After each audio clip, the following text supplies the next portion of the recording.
Patay ang isang barangay tanod sa Rodriguez, Rizal matapos pagtatagain ng isang lalaki. Ang krimen kinunan pa ng video ng mismong salarin. May unang balita, si Bea Pinlac. Inayos pa ng lalaking ito ang anggulo ng kanyang cellphone. Bago pumwesto sa harap ng barangay tanod, na tila na knockout na matapos makainom sa isang tindahan sa barangay San Rafael, Rodriguez, Rizal nitong Miyerkules ng madaling araw. Ang lalaki, biglang buwelo habang hawak ang bolo at pinagtataga ang 68 anyos na tanod. Hindi nakapalagang tanod hanggang sa nawalan na siya ng malay. Isinugod pa sa ospital ang biktima pero idineklarang dead on arrival ayon sa pulisya. Madaming taga po doon sa liig po na ating nakita. No?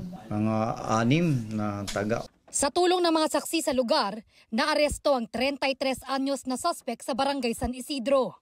Sabi nga ay buryong lang yung suspect natin at nakainom nga nung nangyaring yon.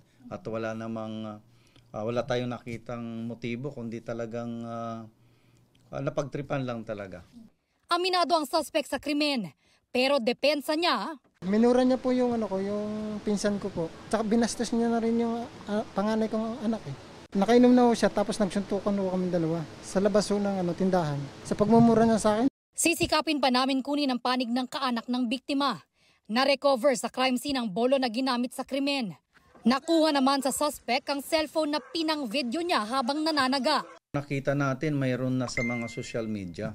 Sa ating pag-imbestiga na parang naka-upload na doon sa kanya. Sinabi niya naman ho sa akin na videoan ko siya. Hindi ko pinost yun. Reklamong murder ang kinahaharap ng suspect na nakapiit sa custodial facility ng Rodriguez Municipal Police. Ito ang unang balita. Bea Pinlac para sa GMA Integrated News. Gusto mo bang mauna sa mga balita? Mag-subscribe na sa GMA Integrated News sa YouTube at tumutok sa unang balita.